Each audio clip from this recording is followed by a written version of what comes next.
So hello and welcome to our ongoing series of Icons of Relocation podcast. My name is Simon Johnston. I'm the CEO of Icon Relocation, a provider of world-leading home search, moving, technology and property management solutions. Now today I'm delighted to be talking to a very good friend and perhaps the most knowledgeable person on the Australian relocation market. It is of course Anna Kavelj. How are you, Anna? I'm very well, thank you, Simon. Lovely to be with you. Thank you for having me. It's always a pleasure to speak to you. It really is. And I'm really excited to talk to you because when you talk about countries who are close, UK and Australia come up really high in the list. And I think there's probably a lot we can explore in this conversation. But if you permit me, I'm really interested to talk about the housing market initially, because certainly from the UK point of view, this is a hot topic. It's high demand, people coming in, stock levels are low. Can you just tell us what's the situation in Australia for you? Yep. Absolutely. It's not dissimilar, potentially not quite as hot, but I think it very much depends where in Australia you are looking. So we have the state capitals, Sydney, Melbourne, Perth, Brisbane.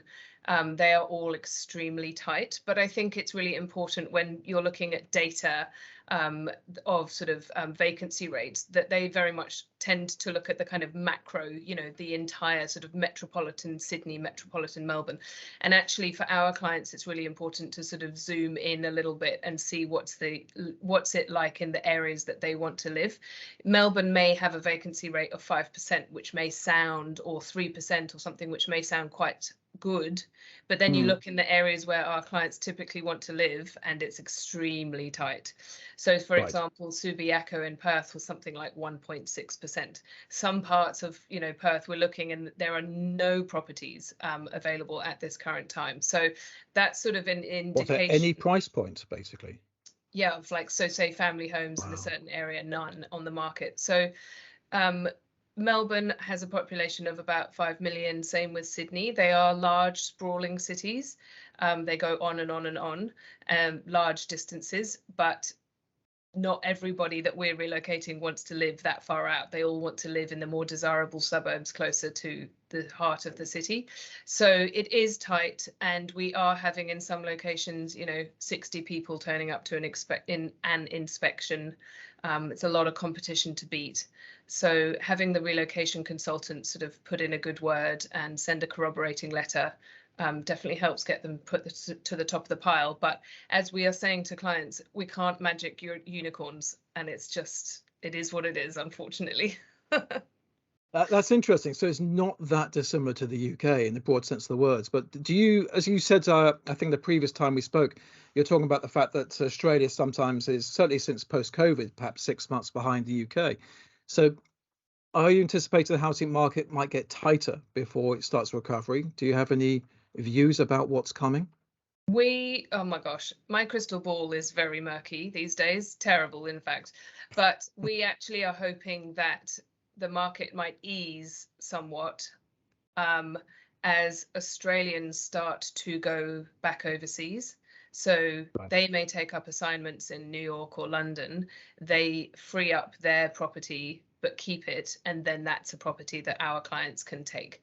So when the borders were shut for 2 years, there were really very few international students. So that's why the vacancy rate in some of the downtown locations is really high, because there's endless apartment buildings that are waiting for the students to return to. So they are returning, but we're actually just hoping that as movement improves, there will be a little bit of a loosening of the market. That's my positive stance. Hoping. Good. Well, that's a nice positive stance. So that'll be good to hear. Yeah. Okay, actually, which kind of leads on to an interesting conversation, because you're talking about movement of people and related aspects. And one of the big things that's been in the news, I think, in both our countries is the fact that the UK and Australia have entered into a new trade agreement, which is probably very logical, as it's two probably some of the closest countries in the world, as long as we don't talk about sport, of course, in which case it all goes a little bit. Yeah, let's not do that. However, it's a really exciting new trade agreement, and I'd just be interested to explore it from your angle. What do you think the trade agreement might offer us between the two countries, and how could this benefit people relocating? Yeah, so it's something to be quite proud of, and I think that it's a testament to the civil servants in both of our governments who continue to do really good work despite what might be happening in Downing Street or in Canberra at any given time. You may recall probably just sometime in December, maybe 2021, I think it was, Boris Johnson and our then Prime Minister Scott Morrison standing in the garden of Downing Street sharing, I don't know, Marmite and Tim Tams or something like that. So they were very proud of the fact that it was the first free trade agreement that was drafted after Brexit. It makes sense. There's an awful lot of trade going in both directions, and obviously our long history and movement of people. And actually, I think it's something to be really excited about. There are a lot of easings, not only of regulatory things like, you know, customs tariffs and things like that, but also on the movement of people. So, for example, the working holiday visa now goes from 30 to 35, which is great. That's an extra 5 years worth of age that employers can tap into. They can now come for 3 years, not 2. And in the past, British working holiday makers used to have to go and spend 6 months working in the farms, collecting strawberries and stuff like that. And that's also been abolished. So that's great. And I did read, as I was saying, the Accenture CEO was referencing it recently, saying they might start some formal rotation of the younger workers between the two office locations, even more than they already do. Other things include skilled migrants are now able to come over for 4 years, not 2, with their families. So that's great. Because if you're coming to the other side of the world, 2 years goes really quickly. So they can actually effect decent amount of change. The other thing is that it will no longer be a requirement that the employer has to prove that they couldn't find an Australian to do the job, which is what it currently is. So they will just be able to bring people in. Well, that's huge in its own right, isn't it? I mean, so they can any employer can look at the Australian market and the UK market in parallel, basically, and try and identify the best talent. And the same in reverse, obviously. In reverse, yeah. And then there are certain regulated professions which are going to be mutually recognised now. So architecture, law, audit, things like that. So that will make it much easier for people to practice and do their work in the corresponding countries without having to resit, you know, lots of exams or being restricted in the work that they can do. And they also, as with everything, there's always this stance on sort of tech startups and SMEs and things like that. So they're going to make it easier for companies to invest in each other's countries and send those senior management people in, because in the past they were kind of rather stymied by the regulations because they, you know, their startup phase, etc., they may not meet all the requirements. It doesn't mean that they shouldn't come in. So I think there's really quite a lot in there actually when you take it into consideration. So what's the timelines on this agreement? So perhaps refresh our memory. So we have got the agreement tied up. A lot of those benefits you're talking about, are these active now? Have they got timelines before they come in? Any sort of guidance on that? So it's now with both domestic governments to pass through their own parliaments, and there's hope that that will be done by 2022. We have a new government now from the last couple of months, so it's probably the reset button has been hit, so it's probably going to maybe dragged on a little bit, who knows. And obviously you've got some things going on over there, so I'm not sure, but the intention, I think, is they said by the end of 2022 to have it formalized. Now then they also included in that is 5 years to roll it out. So these are not fast moving things, but I think given the dearth of talent that we have in Australia at the moment, there will be quite high interest to get it pushed through quite quickly. I'd have to say this is extremely exciting for many different reasons. One is my parents were one of the Brits that moved to Australia back in the 50s and 60s, so they did all that. But I read a really interesting article recently, and I apologise for being a little bit vague on it, that more people from the UK moved to places like Australia and Canada, New Zealand than the whole of mainland Europe put together. So this isn't a sort of secondary conversation. This is a major traffic stream of talent between the two countries. So there's a real possibility of some massive growth in activity between Australia and UK, which is, in any interpretation, is a wonderful thing to see. Yeah, and I think we all need a positive story at the moment, don't we? Yeah, I agree. It is nice. We're both very positive people, but I have to say, it's hard to find a downside in this particular side of the story. It's two countries that have got so much history and so close. So if we can bring it closer still, this is a very exciting outcome. I think the only issue will be the speed with which it can get through, from a government point of view, so that employers can then access those relaxations. Yeah. Yeah, it'd be interesting to see. Again, I think it's probably too early to say about whether the sort of cost of immigration is going to be reduced as well. I don't know if there's any talk about that, or whether it's just the process itself is going to be streamlined. There's probably no great word on that at this particular moment in time. Okay, well, that sounds really encouraging. Can I just ask another question, which I'm going to just throw it to you, which came to mind during that last bit of the conversation. The UK and Australia are close. So much history. We have a sort of a sort of love-hate relationship on so many things, but it's such a good one. But if somebody was, I love it. It's such a great time with Australians. But if somebody was moving down to Australia from the UK, how much in the way of any cultural training would be required? Can somebody just sort of plug into the Australian life very quickly if you're Brit, and vice versa, do you think? Or do you actually need some sort of acclimatization to recognize the differences? Very, very, very few people receive cultural training, particularly coming from the UK. It's just almost assumed that everything will be fine and easy. But we both know that the cultural differences are definitely there between the UK and Australia. We love them and we hate them, and it's like we're frenemies. And cultural training, I think actually there's probably a greater difference between US and Australia, insofar as Australians are extremely egalitarian and pretty relaxed, and we really don't suffer any kind of bombastic anything. If anybody is seen to be getting too big for their boots, or lauding themselves around a bit, Australians will cut you down very, very quickly with some very sharp humor. And my experience, and I love my American friends very well, but I do think that there's a difference culturally, quite a significant difference. What else would I say between the Brits and Australia?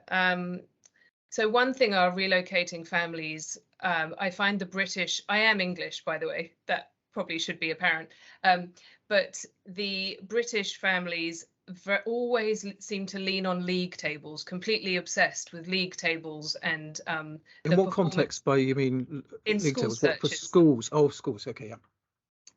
And so they always want to know what the outstanding performing schools are, and I think that must be a reference, a term of reference over there, but we just don't have that. It is. Ofsted reports here. All schools are rated. Yes, it's and schools here have it as a badge of honor. If they've got a good score, then you really do know about it. Right. And so we just don't really have that here. We have one form of assessing some kind of, it would potentially, you could judge one school against each other on their ratings of these exams that most schools can't stand, these government exams that are done. But it's a real eye-opener, because I think Australian parents look at schools in a much more holistic way around what's the school going to offer, what's its pastoral care, what's its sport like. We're all obsessed with sport, and art, and it's not just on the academic outcomes. So it's always an education, trying to explain to the parents that it's not just about the league tables. That's interesting, actually. And just building on this, if you are relocating down to Australia and you do have children, is the educational system broadly similar to the UK, or does it follow a very different process? Broadly similar from a sort of curriculum point of view. The major difference is that our school year starts at the end of January and finishes in December. So our summer holidays are over Christmas. So most families want to start their children at the start of the school year. So January is our very, very busy time. Right. So people can start. And so therefore, Northern Hemisphere families always have to consider, is their child going to repeat half a year or go forward half a year? Good comment, good observation. Yes. So yes, it is different. It is different, You can yeah. work that out. I still struggle with the fact that you have Christmas on the beach. I mean, that's from a very northern Yes. hemisphere. That's kind of Yeah. completely different process. And you guys have been sweltering through a heat wave, and it's cold here in Melbourne today. Is it? Yeah. What do you And mean rain. by cold, as a matter of interest? Complete side issue. I suspect the two countries have a different interpretation of cold. Yes, very much so. So cold in Melbourne would be 5 would be absolutely freezing. For us, 2 would be, newsworthy. Right. But our houses are not built for cold. We are more built for heat. So you're built for heat extraction, not heat retention. Correct. Yes. So we have very comprehensive aircon systems, but not great on the heating front. Interesting, isn't it? I know we're getting slightly off subject, but it couldn't be more opposite here. All the houses here are built for heat retention, as I know you know. And we've just been going for a heat wave. Still are, actually. It's still incredibly warm here, even though it's raining outside. Yeah, and you just can't keep cool in these houses. They're not designed for it. I feel for you. Still winter's coming and it's raining. So fabulous. Is there anything else which you think, if somebody was relocating? Because as I said, I'm really excited about the growth prospects of movements between the two countries. So if somebody was considering relocating, or a company was considering relocating people, I think we've covered things. But is there anything else that you feel that we should at least explore at this stage? Well, the first thing is I would like to reassure everybody that Australia is open, and I very much hope we didn't tarnish our reputation by slamming our borders shut for 2 years and not letting anyone in or out. It's a fabulous place to live, and the lifestyle and the quality of living is really fantastic. The education, there's so much to offer, and it still continues to be, I think, in the top 10 of The Economist's most livable cities in the world, Sydney and Melbourne in particular. So I do think that the very, very harsh stance that was taken during COVID definitely would have had an effect on people potentially making that consideration. Can I trust that if I relocate to Australia that I am going to be able to get home to my family, if I need to? I think that's definitely had some damage there, but I don't foresee us ever redoing that again. So hopefully those days are behind us.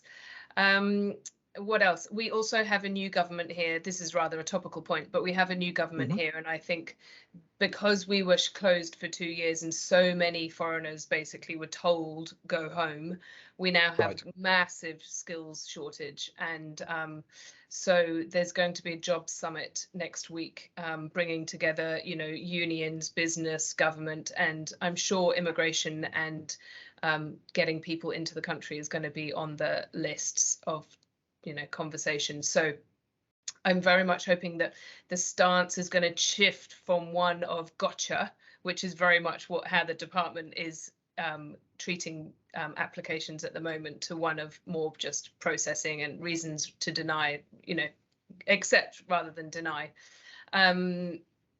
Yes, because we desperately need talent, and it's not an overnight easy fix. There's much more that has to be done to address it, from the universities and the training and everything like that. Sure. No, I can accept that. That's a multifaceted conversation, but it is a very exciting one, isn't it? I mean, we're back to hopefully the days of travel between these sort of countries greatly increasing, and it sounds like Australia is looking for the best talent to go there. I know historically exactly the same thing with us. It'd be lovely to see more Australians back here.